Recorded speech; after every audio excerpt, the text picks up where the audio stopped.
अनामिका शर्मा जो एक सामाजिक कार्यकर्ता, उसकी शादी पटना में हुई थी। शादी के 2 साल में ही उसका तलाक हो गया था। अब वो अपने माता पिता के साथ पुणे में ही रहती है।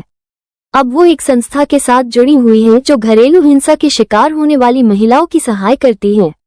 शादी टूटने से कोई भी महिला खुश नहीं रहती है, लेकिन शादी करके जुल्म सहने से अच्छा है कि हम अकेले ही रहे। आज मैं आपको एक भयानक रहस्य बताती हूँ कि जिस वजह से मेरा तलाक हुआ था। वैसे तो मेरे पति मेरा बहुत ही अच्छा ख्याल रखते हैं, लेकिन जब उनको गुस्सा आता है तो वो एक अजीब इंसान बन जाते हैं। उनकी आवाज भी भारी हो जाती है। लेकिन मुझे ऐसा लगता था कि उनके गुस्से की वजह से उनके अंदर ऐसा बदलाव आ जाता है, लेकिन ऐसा बिल्कुल नहीं था। उनके ऐसे भयानक रूप के पीछे की सच्चाई कुछ और ही थी। एक रात को मैं और मेरे पति सो रहे थे, वहीं पे अचानक मुझे महसूस हुआ कि मेरे पति लंबी लंबी सांसें ले रहे थे और नींद में ही बोल रहे थे कि मुझे माफ करो, अब बस करो, अब बस करो, मुझे अब छोड़ दो, जो भी हुआ है उसमें मेरा कुछ भी कसूर नहीं है। ये सब सुन के तो मेरे रुवाटे खड़े हो गए। मैंने तुरंत ही उनको जगा दिया और पूछा कि क्या बात है, आपसे कौन सी भूल हुई है, आप नींद में क्या बोल रहे थे। मेरे पति ने बात को टालने की कोशिश की और कुछ भी बोले बिना ही सो गए। मैंने फिर से वही सवाल किया। उस समय वो गुस्से में आके मुझे एक जोरदार चाटा लगा दिया। ये पहली बार हुआ था कि उन्होंने मुझ पर हाथ उठाया हो। उसी रात को मैंने तय कर दिया कि मैं ये रहस्य को जान के ही रहूंगी।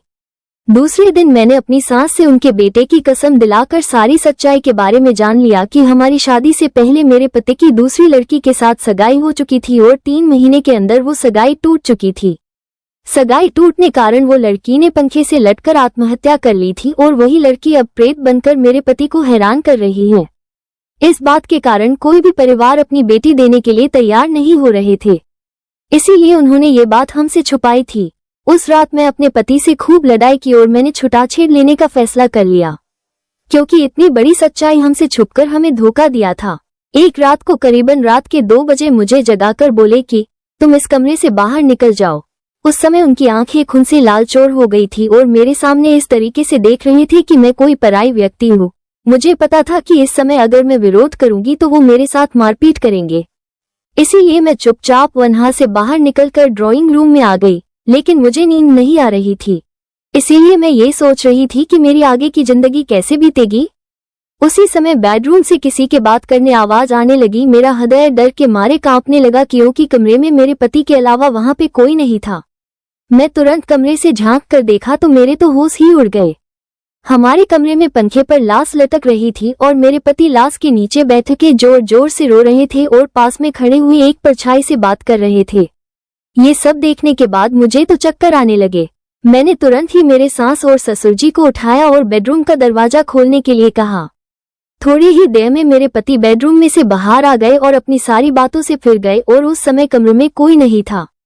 मैं दूसरे ही दिन अपने माता पिता के वहां चली गई और सारी सच्चाई बात दी। मेरे पिता मुझे एक साधु के वहां ले गई। मैंने उनको भी सारी बातें बता दी।